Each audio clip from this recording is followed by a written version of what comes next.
Hello everyone, Priyanka here. Welcome to my YouTube channel जिसका नाम है प्रियंका लर्निंग पैलेट। तो आप सबको पता है कि मैं C10 एंड PH के साइंस सब्जेक्ट की प्रिपरेशन करवाती हूँ और ऑलरेडी हमने 31 क्लासेस जो है कंप्लीट कर ली हैं।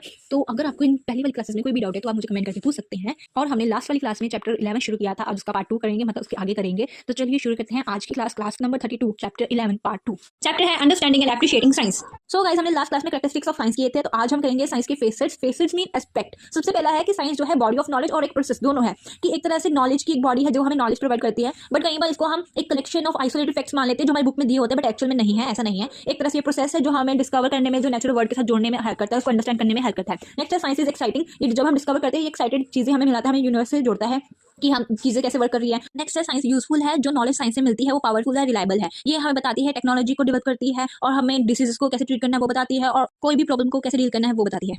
नेक्स्ट जो साइंस है वो ऑन गोइंग है, मतलब कि साइंस जो है कंटिन्यूअसली अपने आप को रिफाइन करती है, एक्सपेंड करती है अपनी नॉलेज को, यूनिवर्स की नॉलेज को। रिफाइनिंग मतलब अगर हमने कोई फैक्ट किसी साइंटिस्ट ने दे दिया है, उसके ऊपर दूसरा कोई साइंटिस्ट वर्क करेगा, अगर कोई नई चीज मिलती है उस फैक्ट के रिलेटेड तो बताएगा कि ये फैक्ट सही है या नहीं है, इसका सही होने का कारण क्या है, इसके गलत होने का कारण क्या है। इसलिए ये कंटिन्यूअस है, चलती रहती है साइंस। साइंस एक तरह से ग्लोबल ह्यूमन एंडेवर है कि हर एक इंसान जो है पार्टिसिपेट कर रहा है इसके प्रोसेस में। नेक्स्ट हम करेंगे वैल्यूज ऑफ साइंस और या फिर एप्रिशिएटिंग साइंस। पहला है, ये हमें देती है इंटेलेक्चुअल वैल्यू को बढ़ाती है। एक तरह से साइंस जो है सिस्टमैटिक बॉडी ऑफ नॉलेज है, जो कि हमें क्रिटिकल थिंकिंग प्रोवाइड करती है, लोगों के माइंड को ट्रेन करती है, गुड हैबिट्स ले आती है उनमें, और हमें लोगों को अवेयर करती है अपनी दुनिया के बारे में, अपने एनवायरनमेंट के बारे में। नेक्स्ट है कि साइंस की प्रैक्टिकल वैल्यू है, जो साइंस जो है प्रैक्टिकल के बिना हो ही नहीं सकती। ये मेन जो है फोकस करती है कि लर्निंग बाय डूइंग पे, इसलिए प्रैक्टिकल्स होते हैं साइंस में। लर्निंग बाय डूइंग मीन अगर करेंगे तभी आएगा। तो साइंस अगर हम कुछ करेंगे, एक्सपेरिमेंट करेंगे, कुछ ढूंढने ऑब्जर्व करेंगे, तभी हम सीख पाएंगे उसे, वरना नहीं सीख पाएंगे। और इसने हमारे आसपास की चीजों में रेवोल्यूशन ला दिया है, जिसकी ट्रांसपोर्ट में ला दिया है, कम्युनिकेशन में ला दिया है, हमारी लाइफ को कहीं ना कहीं इफेक्ट कराया है, जैसे कि हमारी हेल्थ को इफेक्ट कराया इसने। अगर हमारे डिसीजेस हो रहे हैं तो उसको ठीक करने के लिए कैसे, ये हमें बताता है, मेडिसिन ले आता है।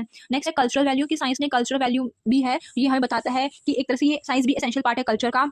इसने हमारी सिविलाइजेशन को प्रिजर्व करके रखा है और ये कंस्ट्रक्ट करता है, हमारी सिविलाइजेशन को डिस्ट्रक्ट नहीं करता। नेक्स्ट है कि साइंस जो है उसकी वोकेशनल वैल्यूज भी है। साइंस कितने ही वोकेशनल सब्जेक्ट्स का बेस है, ये बच्चे को प्रिपेयर करता है वोकेशंस के लिए, जैसे कि ट्रीटमेंट मतलब मेडिसिन वाली साइड में, मेडिकल साइड में जाना, इंजीनियरिंग में, कंप्यूटर्स में, एग्रीकल्चर में। सो साइंस की एक तरह से वोकेशनल वैल्यू भी है।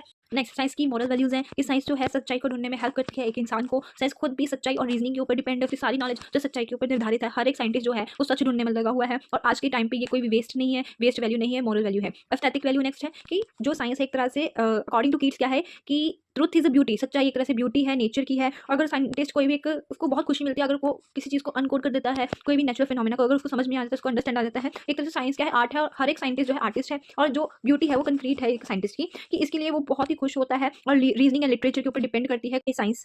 सो गाइस, आज की क्लास यहीं पे खत्म होती है। Thank you so much for watching my video and don't forget to like share subscribe my channel जिसका नाम है प्रियंका's लर्निंग पैलेट।